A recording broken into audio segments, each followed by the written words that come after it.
What's up, everyone? Welcome to In the Zone. I am your host, Candace Cordelia, and I am here with two-time WWE Women's Champion, the one and the only Jazz. So, Jazz, Hi. hey, the iconic, the beautiful, the gorgeous Jazz, you are embarking this year on a retirement tour. So, talk to us about that. What led to this decision? Honestly, this was something that I before COVID hit. I'm honored there because when I start mentioning my retirement, there were so many girls or women, I should say, that reached out and say they would love to have a match with me. So I figured the only way I can make that happen is just to go and just do a tour. So I'm hoping 2021 allows me to do this. That's what I'm hoping. So we'll just keep our fingers crossed and stay prayed up and hope everything works out. Absolutely. Because I'm trying to take this into other countries as well. I'm trying to go to Japan. I'm trying to go to the UK. I'm trying to make some moves with this retirement tour. And you mentioned that there are other women that you want to have matches with. Which women?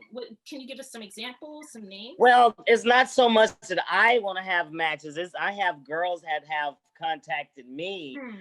and over the years stating that they want to have a match with me. So I'm trying to fulfill that because honestly, I could be done today, but I'm gonna try to fulfill that with some of the girls out here. And like I said, it all just depends on what goes on with COVID. Yeah, So it's all good. absolutely. And you seem as though you're someone that likes to pay things forward in this industry. And you're Yes. working with SWE Fury in Texas, for instance. You are the Yes. director of women talent there. Can you talk to us about that role? Basically, first I was honored. They honored me. I'm their first Hall of Famer inductee within the SWE. So Fury. So that was an honor. And a couple of weeks after that, they'd offered me this title as being the directors of the women division. So I'm like, man, it just keeps getting better and better, But I think this right here, it allows me to have a closer encounter with the women on the roster. First, just being someone they can come to. They have any issues. First of all, they have any issues going on within the company, or personal issues within their lives. They can always come to me. So I feel, I tell them all the time, I may not have all the answers, but I can kind of help you, direct you towards the in the right direction. Mhm. But this just and also it gives me an opportunity to show my skills behind the scenes. I'm pretty much the agent for the girls. When the girls reach out to SWE Fury and trying to get booked, I they send them directly to me. So I get to talk with them firsthand on exactly and explain to them exactly what we're looking for. And I get them to send in some footage to me so I can check them out and see if they need more training, a little more fine tuning, which I offer that as well. I have some girls have reached out and I've told them if and when they can come to San Antonio and train with me for a little while so we can just get them to polish them up a little bit. Mhm, mhm. And how do you see women's wrestling evolving within the next couple of years? Oh wow. The women the women are evolving so much and so fast to where it's almost to the point that in reality, it'll probably gonna be more women matches on the card than there are men.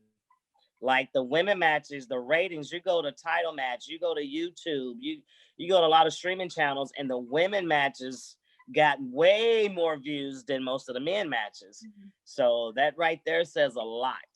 Yeah. What do you have to say to those who believe that woman wrestling just isn't it should be a bathroom break as we've heard in this industry? What are your thoughts on that? When I was in WWE, we were told that our matches have, again, long ago, 15 years ago, men stopped going to concession stands. It wasn't a bathroom. It's not no longer bathroom break when the women are out there in the ring. So, and it just shows like your panties and bra matches, all the gimmick matches, and we're literally out there tearing it up. We're kicking ass. As I like to say, we show up and show the hell out. Can you talk to us about what it felt like to be at All Elite Wrestling and what that experience was like for you? All Elite, I was very shocked when they reached out because I haven't been on mainstream in over 15 years. I've still been involved in the business, still doing my thing, still making a name for myself, continuing my legacy. But when they reached out, I thought it was, it was such an honor to be called up. But I also understood what it was about. It was about the battle royal. It wasn't about Jazz coming in. It wasn't about me. It wasn't surrounded about Jazz. So I understood that. So I was just it was a good feeling just to walk down that ramp and hear the crowd respond. It was pretty it was pretty hype when I walked down that ramp. So that was just an overwhelming feeling in itself. But yeah, just anytime anyone reaches out to you, it's very humbling. And it's because sometimes people tell me all the time, like, Jazz, you're so humble, you really forget who you are. And I guess I do, because to me, I'm just someone that's out here, always been out here doing what I love. I'm very passionate about it, so it's not about me trying to break records or prove myself. It's just me going out here having fun and doing what I love. And that moment was just another justifiable moment of me having an opportunity to do what I love, just to showcase talent, baby. That's what I love about it. You talked about women reaching out to you, promotions reaching out to you, and feeling very humbled. What does it feel like for you when you have African American talent specifically coming to you and saying, you've inspired me and I want to learn from you? Again, very humbling. It's something that I don't expect anyone to do, but I most definitely appreciate when they do come to me. And I try to be real with them. I don't sugarcoat anything. I just let them know how it is. And a lot of times, they tend to get mad at the business. But I have to tell them it's not about the business. It's about what are you bringing different to the table. You can't go out there and try to be like this one or that way. You got to be you until you understand that, and you can go out there and get yourself over as your character, where people can follow and understand exactly what you're doing.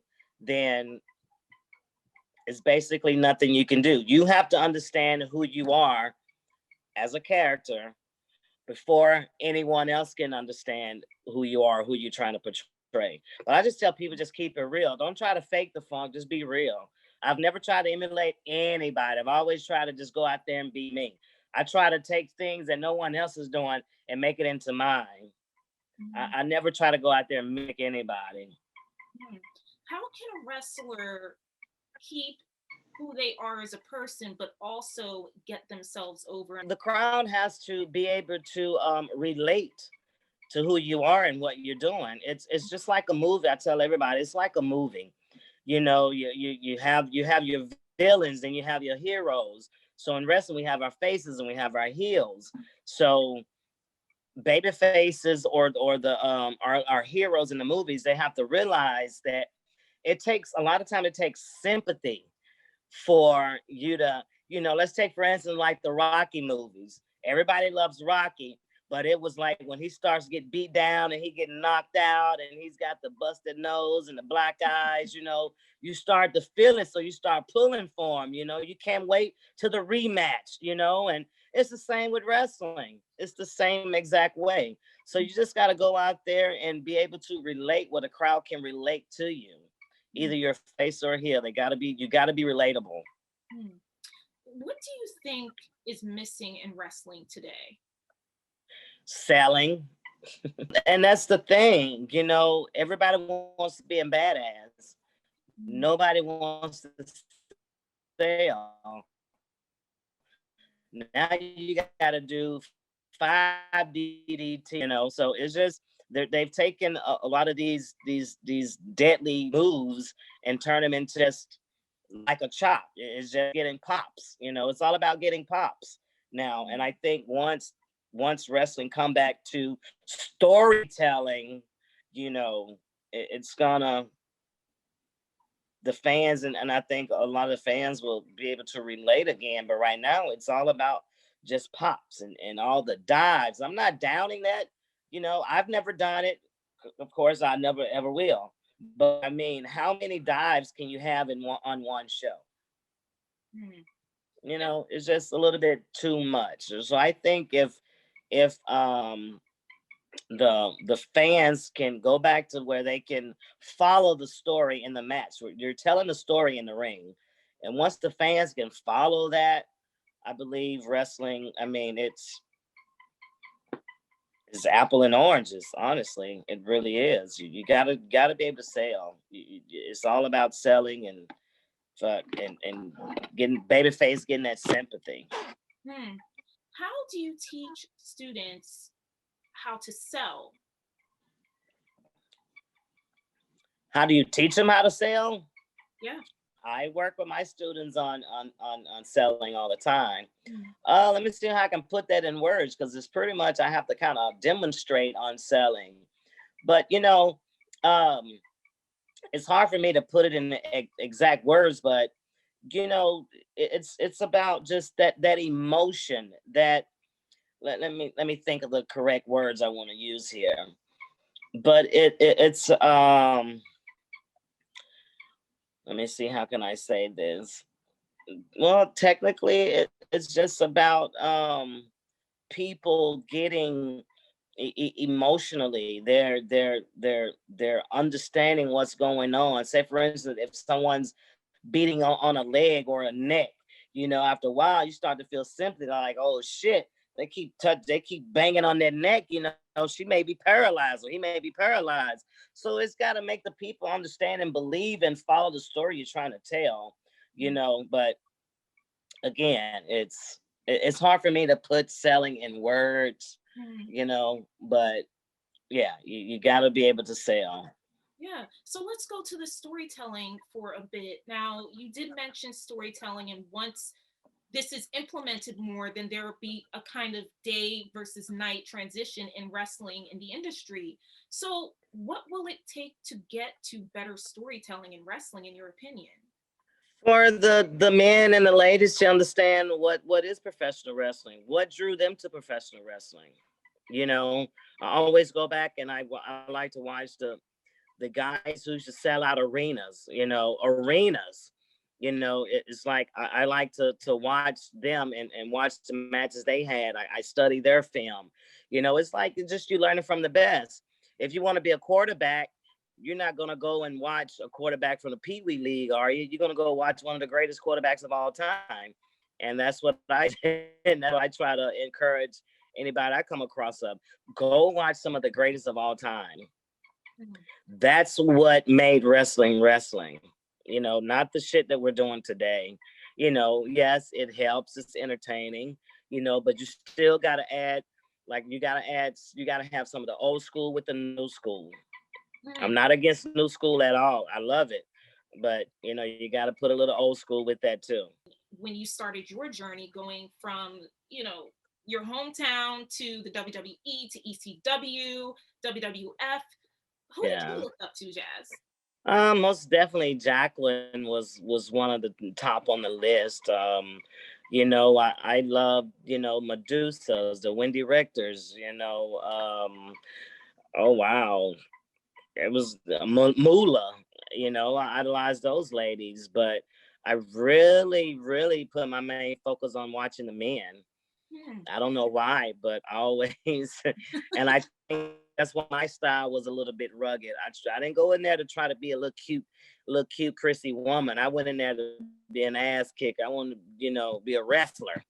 It's not about, and I tell these girls all the time, if you're sexy, you're sexy. You don't have to sell sex. You sell that you can go out there and get the job done in the ring. Everybody wants physicality. You know, I use like cage fighting, for example. Do those girls come to the cage, you know, twisting their butts and twerking and all that? No. They coming in there with their mind on it, you know. Gotta be ready. It's a fight, and that's how you gotta treat professional wrestling. And that's what we're leaving that realism, and we're more focused on, you know, I guess selling our merch. I guess I don't know, but guys, they appreciate physicality. They appreciate an ass kicker. You know, they appreciate that. If you're cute and sexy, you don't have to sell that. You really don't. Just go out there and get yourself over in the ring. Then that's when you become somebody. How do you not sell sex? By not focusing on it. If you're sexy, you're sexy. You're cute, you're cute. You got long hair, you got long hair. If your hair long and beautiful, you ain't gotta go out there and play with it all the time and pull on it. It's there. You know, that's how I look at it. Yeah. You got a big butt, you got big boobs. Hey, it's there. You ain't gotta push that out there. It's there. Just go out there and show me you can kick somebody's ass. I'll be more impressed with that than you know, than how big your boobs are or how big your butt is, you know. Just you don't have to sell that. It sells itself. It really does. Yeah. Like working with and being married to another wrestler. Has its pros and cons, you know, more pros than cons, honestly. No. On it, it's been great, you know, because we both feel the same way about the business. He's a little more crazier than I am, honestly. He really is. But but yeah, we both have the same interests, and I think that's what actually brought us together. Just having the same interests, the same goals. You know, we started this together, and I feel that we've done really, really well for ourselves. You know, we've lived off the business for quite some time now, you know, so yeah, I'm his biggest critic and he's my biggest critic. And we just take it and roll with it, you know. We try to better one another. And it's been a good thing. We've been married now going on 2 years. Congratulations. Yes. It's a long time. That's amazing. Yeah, it's a long time. I ain't saying it's all been peaches and cream, but you know, that's life. Exactly. That's Exactly right. life. Yeah. Yeah. So, what has Rodney taught you about the business when you both were coming up together? We just he's such a jock. First of all, he's the biggest jock ever. I'm talking about, you know, college football. He did Greco-Roman wrestling, you know, so he's like this jock from hell sometimes. But he just, you know, he always told me to just, that's where I get that from. Think, shoot, but know it's a work. You know, you got to believe who you are. You can't be a bad MF if you don't think you're a bad MF, right? So you got to go out there and portray. That's why we saying you got to be real with yourself. Can't go out there and fake the funk. So Rodney has always drilled that in my head, you know. Treat it like a shoot, but know it's a work. So like far as psychology goes, you know, think, shoot. If you're in a real fight, if you wouldn't do that in a real life situation, why would you do it in wrestling? What can he credit as having been taught from you in the wrestling industry? Oh wow, you'll have to ask him that one. I don't know. I don't know. I try to teach him everything, girl, but I don't know. Wow. What have I taught him that he would probably say? Oh, I don't know. I'm pretty much a big influence on him when it comes to like just revamping his look a lot. You know, you have to always repackage your look. You know, still be who you are, but just change it up every now and then. So we thrive ourselves on that as well. We always changing it up. You see, I done shaved my head off, my hair. I said my head. I've shaved my hair off. So, you know, that's way different. Yeah. It's just about trying to keep yourself relevant, basically. Yeah. Yes. Do you miss the hair at all? I do. Oh, really? I do. So I do, but I don't miss the expense though. a lot of people don't understand. Every time I think about it, I'd be like, oh my God, I'm just gonna go get me some weave and I'm gonna do this. And then I start calculating those numbers up. I'm like, girl, that's $500-$600 you could save. One thing that I have always wondered about in terms of, especially being in the WWE, for example, having to keep up your hair, the makeup, the dress.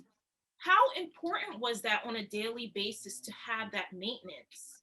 Very important. I stayed on top of like my gear. If you watch my matches now, if you go back on YouTube, you're probably gonna see me in one costume, probably maybe twice. Like I made sure I had new gear all the time. And fortunately with us African Americans and our extensions, we can change our hair at the drop of a dime. So I always had new hairstyles, So yeah, I always always had to just do something different. Yeah. All the time. Yes, but good thing about it over there, it's a tax write-off. So it benefited. It cost, but in the long run, it helped with your taxes and all that. It was a write-off. But yeah, it could be very expensive. But that's another thing I tell these women in my school, girls that I'm working with. You have to invest in yourself. You have to. If you want to, you got to always look and treat yourself like you're a superstar. Always. You walk in a venue like you're the superstar. You carry yourself like you're a superstar. That way you'll be treated like you're a superstar. If you walk around and carry yourself like some thug, just a typical backyard or indie worker, that's how you're gonna get treated. So carry yourself in a great positive way and in a professional way, and they're gonna treat you. I can probably count on one hand how many times I've been disrespected, and I probably have fingers left over. Some of these girls, they walk around in the locker room, they want attention. That's not the attention you want. The attention you want is when you walk through that curtain, you go to that ring. That's the only attention you're here for. We've always been big on that. Rodney and myself, we've always been big on that. Carry yourself like a professional.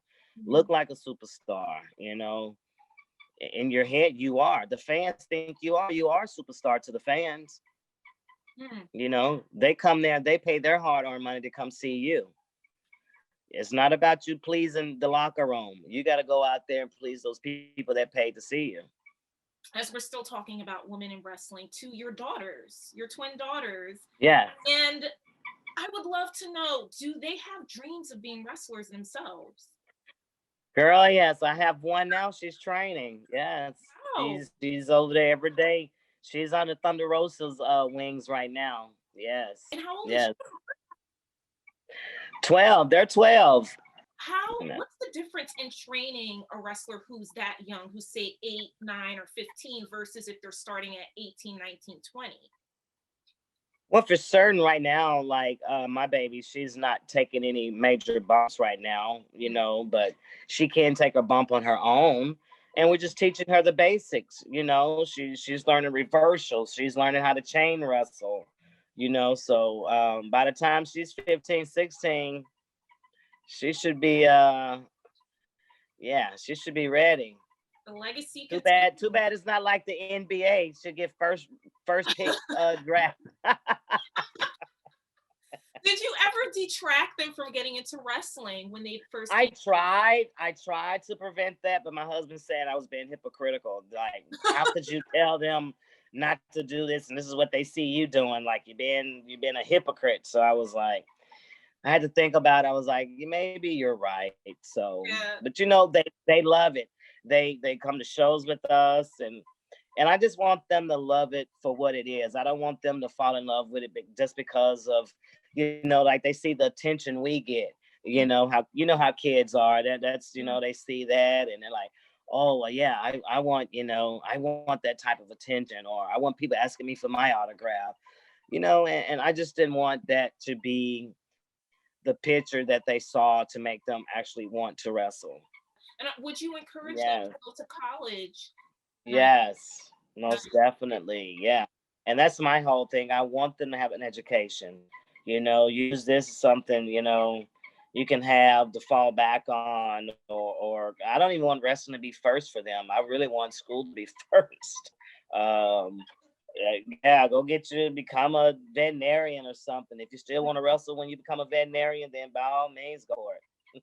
yeah. Because this business, if you don't have an education, this business, oh my God, being on a top level and then having to come back down on the indies, not everybody can handle that situation. A lot of people have taken their lives behind falling back down on that ladder. So yeah, I just don't want them to just rely on wrestling to live. Yeah, that's smart. And plus your body gets tired. My body got tired. And that's what I said back a few times. I didn't technically retire, but I took some time off a few times just so my body and just my mind can just relax and just heal. But it's a lot. It's not easy. It's not easy at all. So with this retirement tour this year, what happens next after the tour is over? What can we expect from you besides the school and your And other? SWE. That's it. I work with Mel with Mission Pro. I'm an agent over there with her promotion. I got SWE and I got the school. So, my plate is still a little full. Yeah, yeah. And what do you see in terms of the independent wrestling scene going into this year and in the future? It's really hard to say. I just hope everyone, the little time that we've had off due to COVID, I just hope they have really sat down and thought about what they can do to make themselves individually better. And it's not all of it is not about in-ring performance, but as a better person. Um, um, I'm hoping that they're back home thinking, okay, instead of them thinking, how can I get my shit in? I'm hoping they're thinking about how can I get my opponent over. That's another lost art of the business where we're no longer thinking how we can get our opponents over. We're all about thinking of how shit we can do that's cool or that'll get a pop or basically getting our shit in. But how about focus on how you can help get your opponent over? Make your opponent a superstar. So I'm hoping that's what some of the talent out here has been thinking about, instead of so much on them getting over, how about getting your opponent over as well? So but far as where the indies going, I really don't know. That's a hard one right there. I really don't know. I think there's going to be more promotions popping up. Hmm. I feel that, but I just hope that they just try to do what's right for the business. And that's what I'm hoping. And why do you think there will be more promotions popping up? Because I feel that the downtime we've had has been so long, and it's giving everybody more time to think, Mhm. about they're thinking about what they can do, what they would do differently, and what else they could bring to the table, and how they would do things. So I just feel like it's gonna be a lot of workers now gonna try to start up their own promotions because they feel they can do things differently.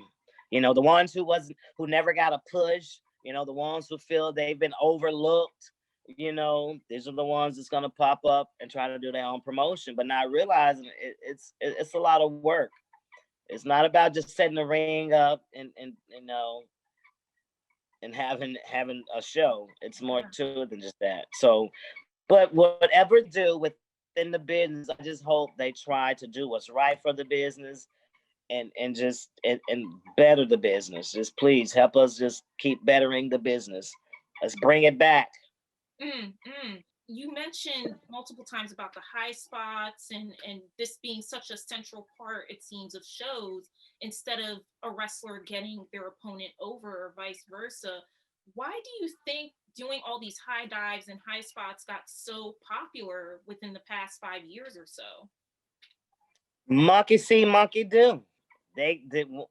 A few of them did it and got a big pop, and oh my God, now shit. They want that same reaction, right? Monkey see, Mm. monkey do. Me personally, instead of on a dive, I'm be more focused on dropping a hellified elbow. Mm. Making that elbow look deadly. So I'm all about the simplicity shit. I do simple things, but I just make it be very believable and make it look very deadly. Yeah. If you look at all my matches, I did leg drops, a frog splash, a standing frog splash. I dropped elbows. I did Yeah. simple things, and I got over as one of the most vicious heel in the business. And there it is. Okay, so we have the WWE's Legends Night coming up. Have you been asked to go to No, I guess because they assumed that I was involved with that lawsuit, that? that they know they have yet to reach out. But my issue with the WWE had nothing to do with concussions or any of that. My whole ordeal with them was me never getting things that I deserved. I never had merch. They never gave me an action figure. Just little simple shit like that. That's what I'm not understanding with WWE. I'm one of their top heels of all times, and I never even turned face. Could have been over as a face as well. But for me, never to receive any type of merch, not an action figure, it's like, why? I just feel I deserve that. I still feel like I deserve it. It's not too late. I'm not dead. Don't try to throw that shit at me when I'm dead. Give it to my babies. Give me that now while I live. I want my flowers now. Mm. What do you think it would take for them to give you that reciprocity, that I respect? don't know. A phone call. Reach out to me. I can explain myself. Reach out Mm. to me. Let's talk. Yeah. I have nothing against WWF or WWE, because they gave me that platform for me to become who I am today. So I have nothing bad to say about them as far as that. I just want what I deserve. And what's wrong with me having merch and a freaking action figure? That's not asking for a lot. What are your thoughts on representation for Black and Brown people, not just in wrestling, but specifically when it comes to WWE? I don't feel Honestly, I don't feel they really know how to market us. If we're not hip hop or thugs with our pants sagging, or the hat to the side, you know what I'm saying? It's like, just market us for who we are individually, not what you envision. I just feel they need somebody in there to help them understand that. That why we always got to dance, shake our ass. Why? Not all black people can dance. Yeah, stop making us do dumb shit. How long do you think it will be until that actually changes? I don't know. Mm. I don't know. They gotta get some people of color within the company itself, I guess, who can help them out that. But I don't know. Mm. I don't know what it would take. I really don't. I would have thought they would have really surpassed all that by now, but I just feel that they just make a mockery of us a lot. It's we all got to be the either we're dancing or we're goofy or we're just you know just why we got to be the ha ha. My last question for you is, and it goes back once again to this retirement tour, can we expect to see you in the ring with someone, say like a Trish Stratus, or someone that just, a huge surprise? Girl, I'm trying to hang in there and get them tag team titles with Jordan Gracie right now. With Jordan Gracie, Yes. that's what I'm trying to do. Yes. So let's talk about that too. Impact Wrestling. happening this week. We can't forget that. Yes. You guys are doing the Knockouts Tag Team Championship tournament. Yes. How's it been working with Jordan Grace? Jordan Grace is awesome. I've been knowing Jordan since she was probably 15, 16 years old.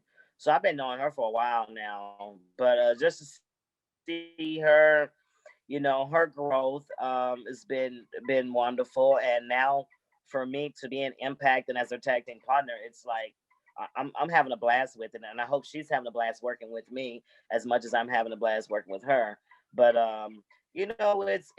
it's feeling to be back out there right now. Like, that's what I said. That's just my main focus, to try to just hang in there with those girls, man. Those girls, they're young, faster, and stronger, So I'm just I'm hanging in there. Let you know that much. Yeah. Don't count me out yet. Right.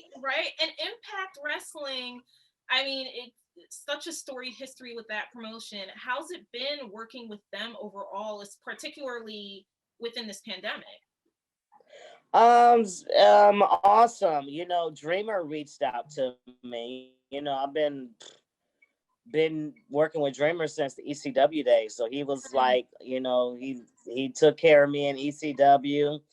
And he told me, he's like, I'm still taking care of you, even though you're trying to retire, huh? I'm like, yeah, Dream. So I'm trying to get through with this retirement, honey.